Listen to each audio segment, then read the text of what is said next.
What's going on, people? Welcome back. Nick J. Francis channel again. Another video, another win for Arsenal. 2-0 against Leicester at home. The home ground's becoming a bit of a fortress. We are now 1 point clear of top four, and we have 3 games in hand on the teams below us. And like I said last week, it's not a drill. It is not a drill. It's starting to feel very, very real, the top four push. I've kept the narrative going. It's top six. And the reason I said top six is because it was about us showing some type of step forward. We finished 8th twice. Top four, with a bunch of youngsters would be an incredible season, but I didn't want to put that type of pressure on the team. It was a case of we just need to see this team going in the right direction. The jury was still out on Arteta at that time. And like I say, it's starting to look real. We're starting to look like a team. We're starting to play kind of saucy football. Everybody seems to know, the game plan. Everyone seems to know each other's styles really well. It's unbelievable. Let me start off by saying, actually, because, so much of the time we watch football, we focus on the players that score goals, we focus on the assists, we focus on the stats, and we focus on who wins, obviously. And I have to say, on the losing side today, Leicester City, a young man, Dewsbury Hall, was class. He was top class today, even though he obviously he didn't win. They lost to us 2-0, but he was absolutely superb. This guy's passing ability, passing range, his work rate, he drops back and makes tackles, he gets really stuck in. Only 23, one of Leicester's homegrown players, I believe. Spent last season on loan in the Championship at Luton, and he's come back into the fold from Brendan Rodgers. And I just wanted to give him a shout out because he probably won't get a lot of praise for his performance, and obviously, why should he? They lost, but he was really, really good. Some of his passing, short passing, long passing, football IQ stuff, I thought was really, really impressive. And I just want to give him a bit of a shout out because I just feel like, these types of performances, when you're on the losing side and you play for a team like Leicester, who are a competitive team, but people focus on Maddison and Barnes and Vardy and those types of players, just wanted to give him a quick shout out. So, really, really well done from him. But yeah, Arsenal starting to look like a real team, maybe even a force. These are games we used to be worried about. Remember, I always talk about the fringe top 4 teams, the teams sort of between 4th and 8th, West Ham, Villa, Leicester. Those are the teams that, we really wanted to benchmark ourselves against this season. And those are the teams that we've been knocking over. Wolves as well. We've done a double over Wolves, now a double over Leicester. These are really, really crucial games. We're still a long way off the Liverpools and the Man Cities. It's going to be really interesting to see what happens with Chelsea when we play them. And I think that will be a really, really good benchmark to see where we're at, because last time we played them, we were awful. And Man United as well. That'll be a really interesting game too. But I've got to say, the chemistry in the team looks so much better. Thomas Partey got a goal, near post header. He's only scored 2 goals for us. None of them are outside the box shots, but all of them, both of them, I say all, there's only 2. Both of them have been near post headers. And then Lacazette dispatches a penalty superbly, top left corner, into the roof of the net. Really, really good penalty. And that's what we need to see. The youngsters, Smith Rowe, Ødegaard, Saka, they've been getting goals for us. Martinelli's got a goal last week as well. And people have been getting onto Lacazette's back about not scoring goals. He hasn't been scoring goals as of late, but he's been really, really very much involved in the link-up play. And so today, went and got himself on the score sheet, even though it's a penalty. And that's what he's there to do. Really good composure from him to, like I say, not necessarily be a main goal threat. We're not playing to his strengths. He hasn't lost the ability to score goals. We're playing a different style of football where we're asking him to drop deep and be a link-up player and a hold-up player rather than a goal scorer. And he shows that he still has that ability to go and score goals. That technical ability hasn't left him. So, really, really solid midfield as well today. I thought the midfield performance was really good.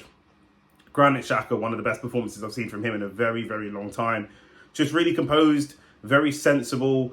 These types of players that are not, your flashy players like a Partey and like a Xhaka, they play so much better when it's just a calm, disciplined, composed performance. And the man of the match award for me was flirting back and forth between Ødegaard and Partey. I really thought Partey was unbelievable today, the way that he played. I've been really, I've criticised him a lot in recent weeks, even when other people were really impressed with him. I didn't find him massively impressive. He was really good today. Really, really well composed, very strong, not rash, just doing all the things that you want your centre mid to do. But the man of the match on balance had to be Ødegaard. And you can tell that Ødegaard's a good player in training, and you can tell that the other players respect him because they really go by what he says. I know Ben White is that player from the back, because he's the centre back, and obviously Aaron Ramsdale conducts his box. But going forwards, it's all about what Ødegaard does. He is the one that decides how we play, when we play. He controls the tempo of the game really, really well.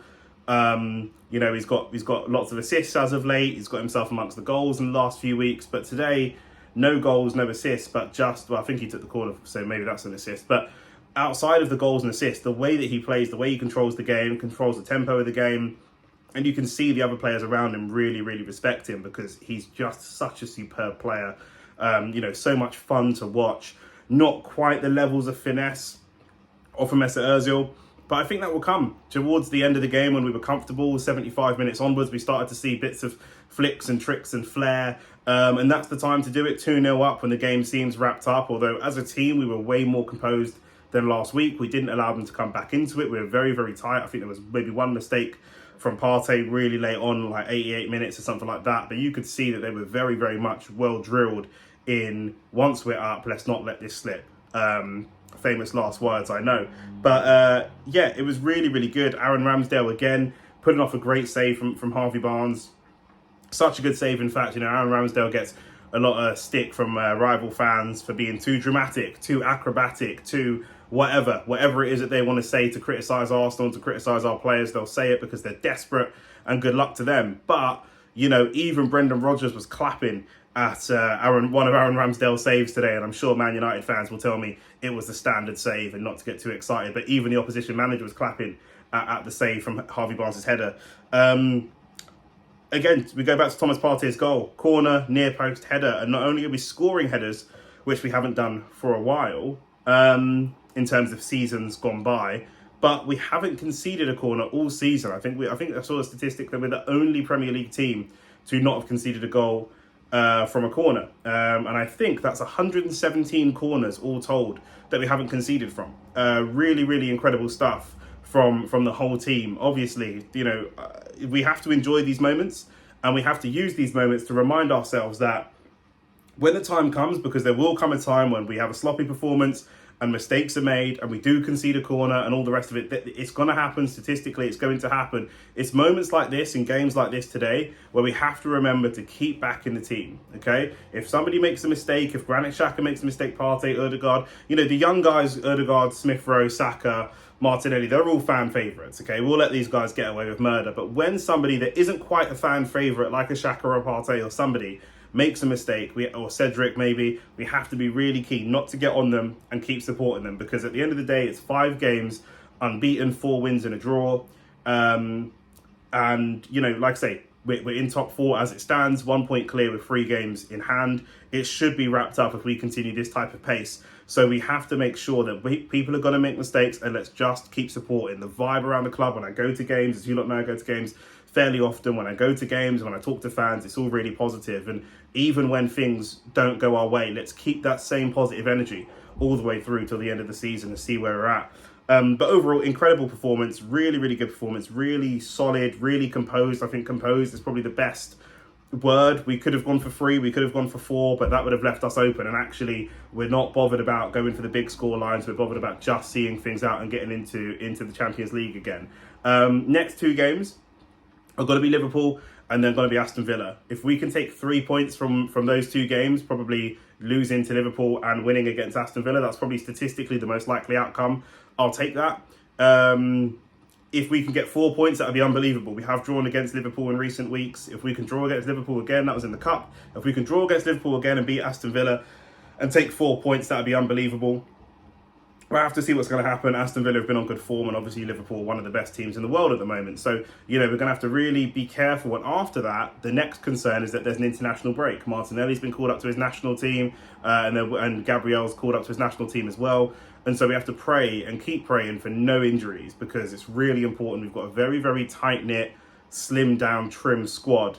And we really, really want to make sure that we're not getting any injuries and stuff like that. Saka went down late because of a challenge from Patson Daka. And hopefully he has enough time to recover to keep playing, to keep starting and getting into the starting 11. Obviously, we do have Smith Rowe and Pepe and these types of guys. And going into the transfer window next season, if we can go and get a couple of strikers, maybe another winger, we want to be in a place where, you know, we have good enough talent coming off the bench that an injury doesn't really affect us. But as it stands right now, that's not where we are. Injuries will massively affect us and affect the team. And so we have to be really, really careful wrapping these players up in cotton ball. But listen, all in all, you can't complain. 5 games unbeaten. The last 2 games that we lost were Liverpool, who are obviously Liverpool in that shock defeat at Nottingham Forest. But since then, we've managed to turn things around. And right as we turn things around, 5 games unbeaten, we meet Liverpool again. And that'll be a really tough game. So, you know, it's just about, if we're going to lose, it's about the manner in which we lose. And like I say, I think we've got to be looking at Chelsea. I know there's lots of stuff going on in their club at the moment, but we've got to be looking at teams like that. And the Chelsea game, Tottenham game, Man United game that we've got coming up, these games are going to really tell us what our progress is. Man City and Liverpool are always going to beat us at the moment. Their squads are too strong. They've been together for too long. You know, on any given day we can beat them. We showed that in the FA Cup a couple of seasons ago, but realistically we're never going to be favourites to go and win those games. So, you know, keep supporting the club, keep doing everything that we can, you know, go to games, do everything that you can, but just keep it really, really, really positive, because it is positive, you know. And like I say, it's unlikely we're going to go the rest of the games unbeaten. We will slip up, but if we just continue at the pace that we're on, top 4 should be secured, and then we can bring in fresh players, and we can go from there. And that's what we've all dreamed of. But yeah, 2-0 at home. The Emirates is becoming a bit of a fortress. Nobody outside of the top, maybe top 2 or 3 teams can really get wins there at the moment. That's how it seems. And it's all good vibes. So thanks for tuning in. Like and subscribe. Let me know what you think. We've got, before the international break, we've got Liverpool and Villa. How many points do you think we can take from those 2 games? I think I'll be optimistic and try and be positive, since I'm trying to get you to be positive. I'll say 4. I think we can get 4 points from those 2 games. Let me know in the comments below what you think, and I'll see you guys in the next one. Peace, guys.